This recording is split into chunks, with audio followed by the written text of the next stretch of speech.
super excited because we are being joined this morning by Emma and Richard Goswell to talk Abigail's Arts Awards. A very good morning to you both. Borada. Borada, and good morning to you and all your listeners. Yeah, thank you for having us. It's a pleasure to have you on the Breakfast Show with Folly Farm with us this morning to talk about this wonderful initiative, which is all thanks to Abigail. Emma, give us the overview, the rundown as to why this award has come to place. Yeah, well, I want to talk about Abigail a bit because obviously the award is named in her honour. But I think I'll let my dad answer this one first because I do have verbal diarrhoea. But I mean, the whole thing came out almost by accident, thanks to a loan that my dad gave the theatre. But my dad can tell you a bit more about how the whole thing started. Well, in 2013, I was the chairman of the trustees of the Theatre Gwyn, and we were trying to raise money for a digital projector. The Arts Council required a non-recourse loan from a private individual as part of the bid. So I lent the theatre £5,000. I didn't expect ever to see it back, frankly. Then suddenly in 2021, a call came out of the blue from Patrick Thomas, the current chair, saying that the theatre was now in a position to repay the loan. I was shocked and stunned.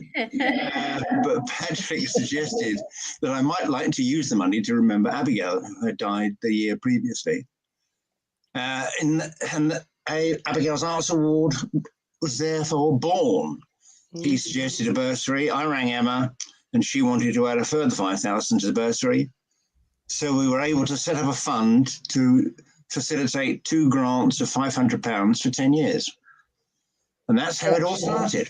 That's how it all started. Yeah. And I think Abigail would be completely shocked that this has happened, really. But yeah, so the background is that really sadly, my sister passed away in 2020 in the middle of what was, of course, a pandemic anyway. Me and my sister lived away from Fishguard. My parents moved to Fishguard in 99. So she ended up moving to Fishguard towards the end of her illness. She had secondary breast cancer.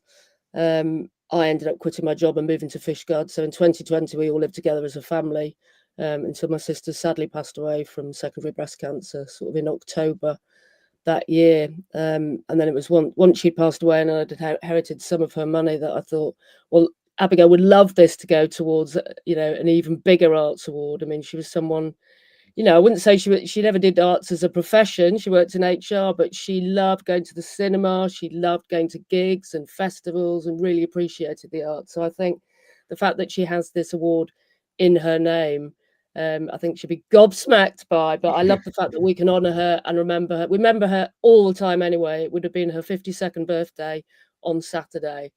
She passed away at the age of just 47.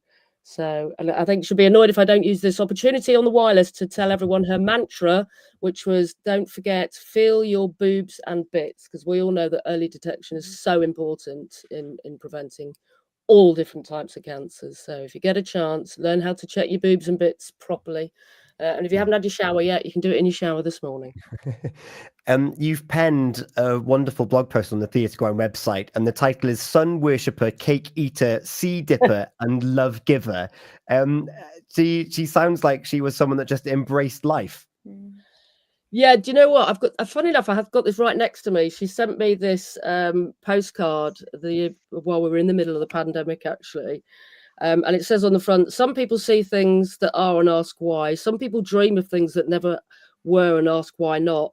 Some people have to go to work and don't have time for all of that. And she's always criticising me for working too hard.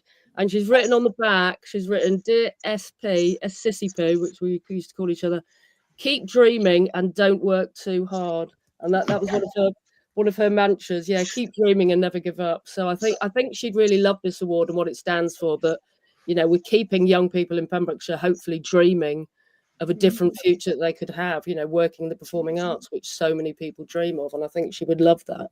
Yeah. And you mentioned there that she wasn't an artist herself. She wasn't someone that lived in that career. She was in HR. And yet, during the pandemic, so many office types were reliant on the arts to be entertained, to find crafts, to do different things that they'd never done before.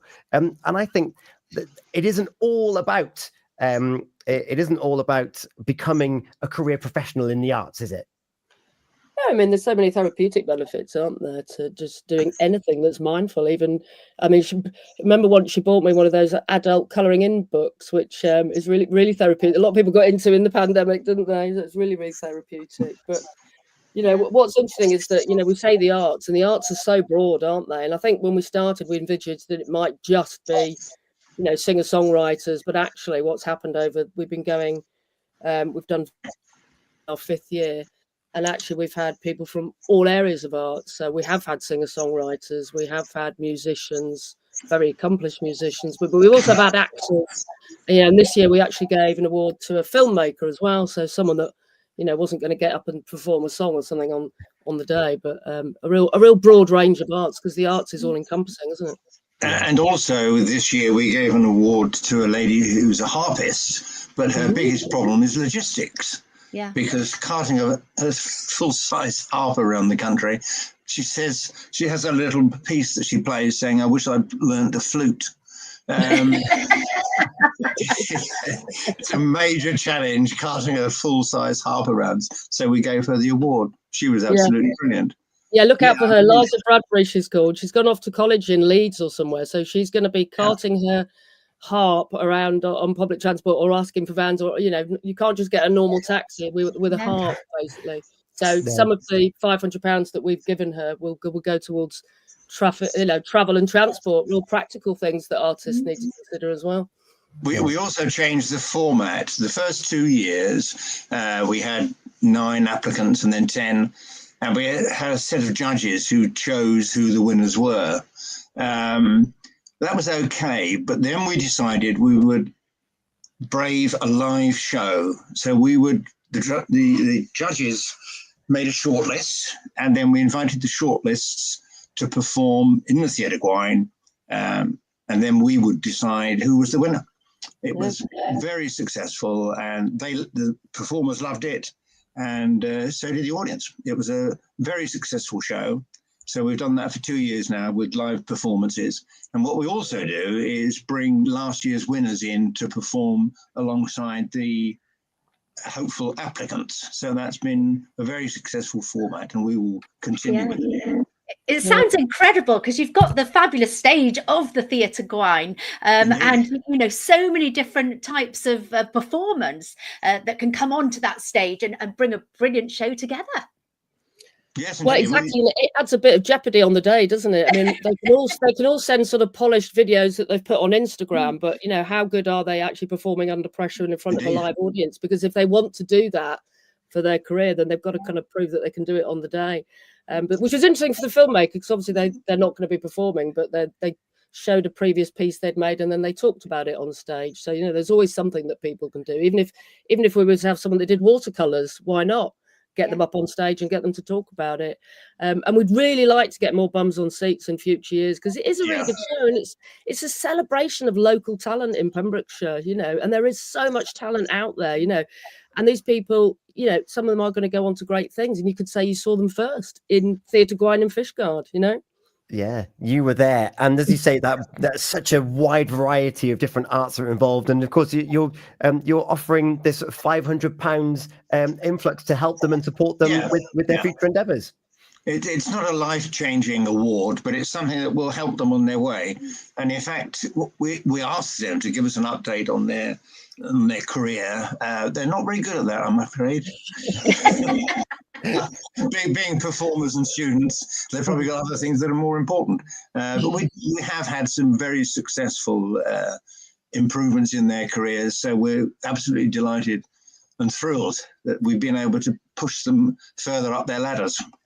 Yeah, and it's amazing. We've had some really good support from like celebs as well, haven't we? So last year we had a video message from Radio 2 presenter Owain Wynne-Evans, which was really relevant, because actually the year before the winner had been a drummer, and obviously he's famous for his drumming. And then this year we had a video message from none other than Griff Rhys-Jones as well. He's a trustee of Theatre Gwyn, so he was really supportive of the awards. So, you know, big people are getting behind it. We just really would like more young people to come forward and apply for it and try. So we've got a big pool, so we can put on a really great show. And we're bringing it forward slightly this year. So applications are going to open in October, and then the live show is going to be around Easter time, so around the Easter holiday. So we really would like the youth to get behind it and to, first of all, put in their applications and get them in as soon as possible. It'll all be on the website very soon, I think. And also to come to the show. It's going to be a great show. I love that. Remind us of the eligibility criteria. Very good. Yes. So it's available to all young people in Pembrokeshire. I mean, I'm a long time past that, but it's the age group 16 to 25. Because the idea is to catch people at the beginning of the career. So a lot of people are still in college, and it's to give just people, as my dad said, it's not necessarily a life-changing amount of money, but a small amount of money just to give them a leg up and a start in their career. So 16 to 25, you've got to live somewhere in Pembrokeshire. Yeah, that's it. And just be keen to get into the arts in any field. Yeah, and you recently had the second of your live finals, as it were, for the grant, and you're going to reopen it again in the autumn time. So if you're someone that's young and you're interested in pursuing a career in the arts, then this could be helpful for you. Or if you know someone that's between 16 and 25, lives in Pembrokeshire, that could do with a little bit of financial assistance in the early parts of the career, Abigail's Arts Awards is a great starting point to help you. And just remind us then one more time, Emma, about Abigail and her mantra.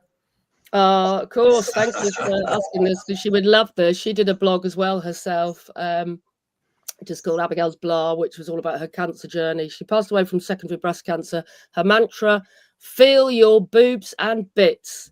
And just keep doing it, people. Keep doing it. Absolutely, yeah. If you've got any lumps and bumps you're not sure of, please get them checked out. If you've got any symptoms that persist for longer than 2 to 3 weeks, then please do make an appointment to see your GP. Hopefully it's nothing, but early detection opens up so many more treatment options for you should you have that diagnosis.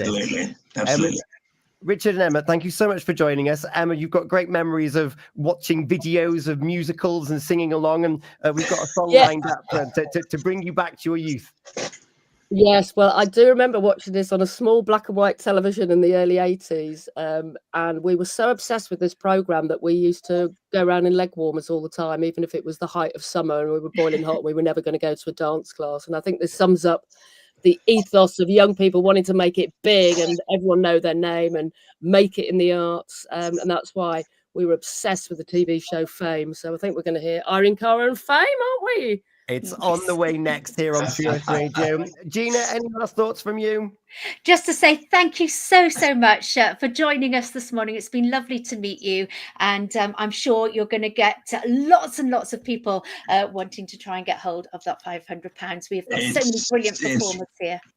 It's been our pleasure, and thank you very much for the coverage, and let's hope that we get many more people applying for this year's awards. Richard and Emma, thank you so much. Thanks, guys. Cheers.